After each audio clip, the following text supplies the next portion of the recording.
안녕하십니까. 오늘 아침도 무척 춥습니다.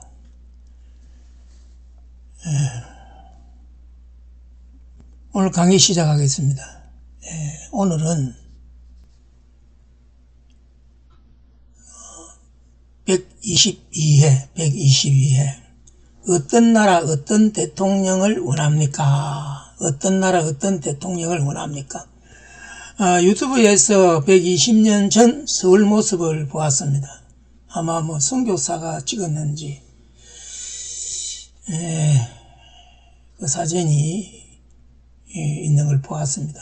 그 땅에 붙은 것 같은 게딱지 같은 초가집들과 남루한 옷을 입은 사람들은 그 시대가 그리 하였기에 이해할 수 있습니다. 그런데 지금 청와대 뒷산이 보였는데 그 나무 한 그루 없는 흙과 바위뿐인 정말 민둥산이었습니다. 그 민둥산에서 그때 우리 민족의 속살을 볼 수 있었습니다. 사는 나라의 수준을 잘 보여주는 시청각 자료입니다. 그때 나무시장이 있었고 그 시대의 동화와 소설에서 나무꾼이 등장하고 선녀와 나무꾼과 같은 이런 이야기들이 만들어졌습니다. 지금 전국의 산들은 나무가 울울창창합니다. 박정희 대통령은 치선의 중요함을 알아 산에 나무를 많이 심었습니다. 아무리 나무를 많이 심어도 치사와 난방을 위하여 나무를 계속 베면 산이 나무로 울창할 수 없습니다. 국력이 나아지면서 연탄이 나무를 대신하였다가 석유와 가스와 전기가 연탄을 대신하니 산은 울창해졌습니다. 지금 우리 산들은 국력을 보여주는 거울입니다. 지금 북한의 산들은 벌거벗겨져 있습니다. 지지리도 못난 우리 조상들, 쓰잘데없는 예송 논쟁 같은 것들로 펜이 갈려 주구장창 싸우고 아무리 아웅다웅하여도 배만 고프게 하는 성리학과 주저하게 목성 걸며 다투며 중국을 대국으로 바라보며 세계를 못 보고 기머리 장님으로 살다가 나라 뺏기고 허우적대던 이 나라, 정말 하나님이 보아사 해방되고 독립은 하였으나 독립된 지 5년 만에 김일성 악마의 무력 침략으로 삼천리 강산이 폐허가 되었습니다. 그때 우리나라는 세계 최빈국이었습니다. 이승만 대통령이 자유민주주의의 정치체제와 자본주의 시장 경제에다 나라 기틀을 잡고 세웠기에 지금 우리는 대통령을 마음대로 욕하는 자유를 누리고 있습니다. 박정희 대통령은 이 민족을 5천년 가난에서 벗어나게 하였습니다. 검정고무신 바닥이 다 달라 발바닥은 흙을 그대로 밟으니 신은 신으나 많아졌고 국민학교 월사금을 제때에 못 내어 수업 중에 월사금 가져오라고 집으로 쫓겨나가기에 매일처럼 반복되었습니다. 그 무슨 공부가 되겠습니까? 박정희 대통령이 이뤄놓은 조국 근대화 산업화의 혜택을 풍족하게 누리는 자들이 특히나 박정희 대통령을 독재자로 욕하는데 그들은 얼마나 민주적이며 정의로운지 묻고 싶습니다. 공은 공대로 평가하고 과는 과대로 평가하여야 정당한 평가가 됩니다. YS는 머리는 다른 사람과 빌리면 된다면서 공부는 안 하고 똘마니들 몰고 다니면서 민주주의만 외치며 골목대장 노력하다가 무식한 대통령이 되어 IMF라는 민족 역사에 치욕과 최악의 경제 재앙을 전 국민에게 안겨주어 얼마나 많은 사람들의 목숨을 끊게 하고 가정을 파탄나게 하고 평생 일궈놓은 기업들을 풍비박산으로 만들었습니까?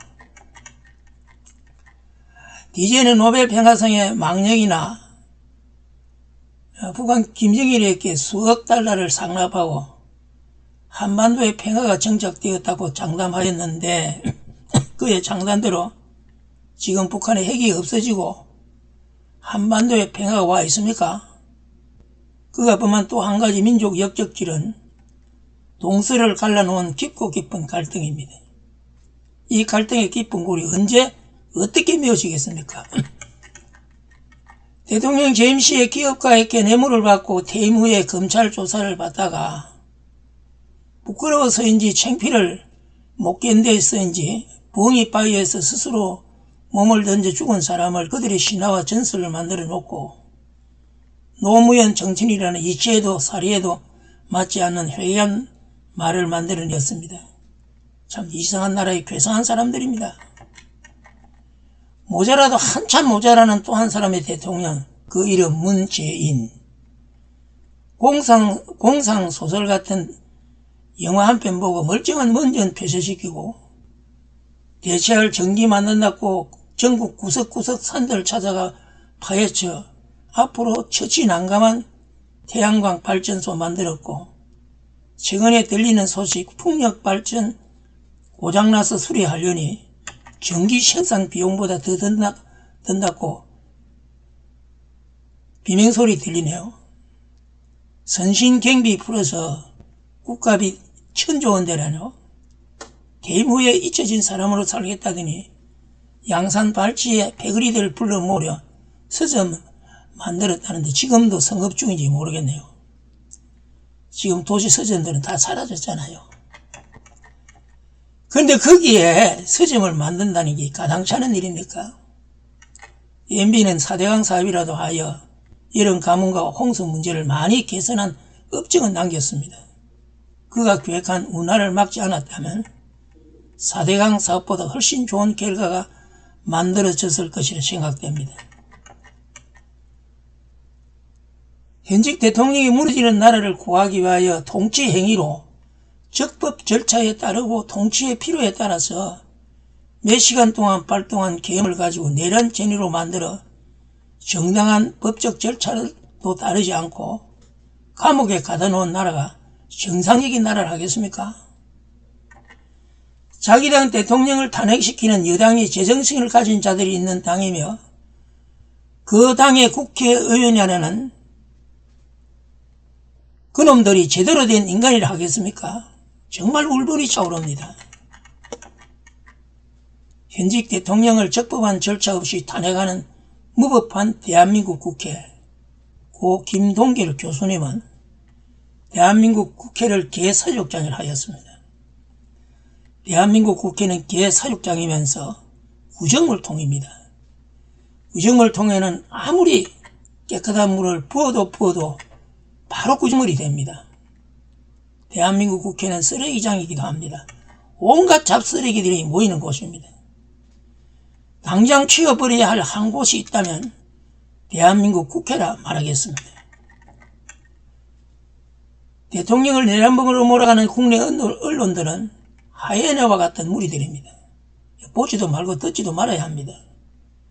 언론은 사실과 진실을 전하고 어느 한쪽으로 치우침 없이 공정한 보도해야 합니다. 박근혜 대통령 탄핵 때도 우리는 그들에게 속았습니다.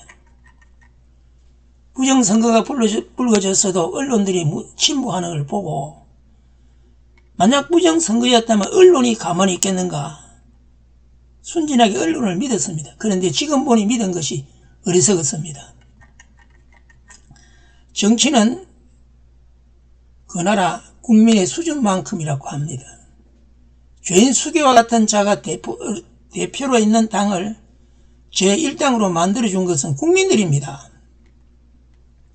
지금 이 나라가 이렇게 망가진 책임은 범죄 집단이라 할 수 있는 제1당을 만들어 놓은 국민에게 있습니다.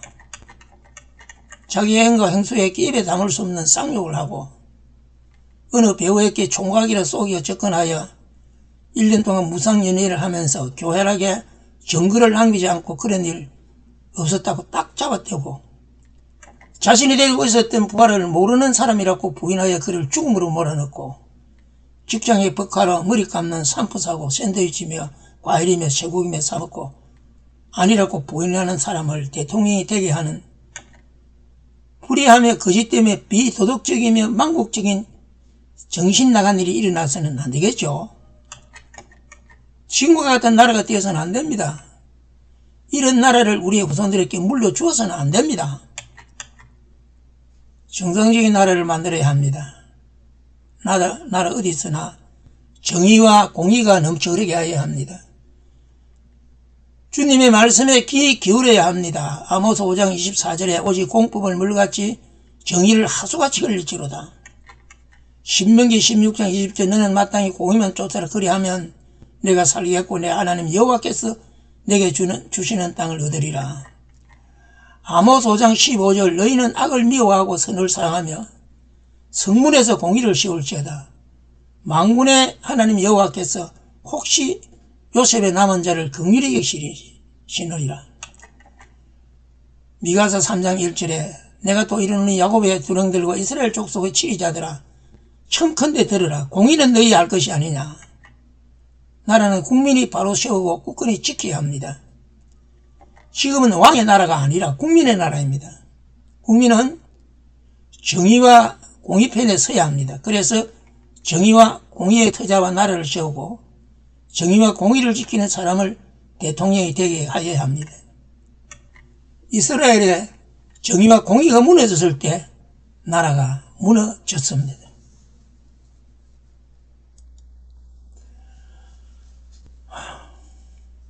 호지무하초 출래불사춘이라는 말이 있듯이 오르게 땅에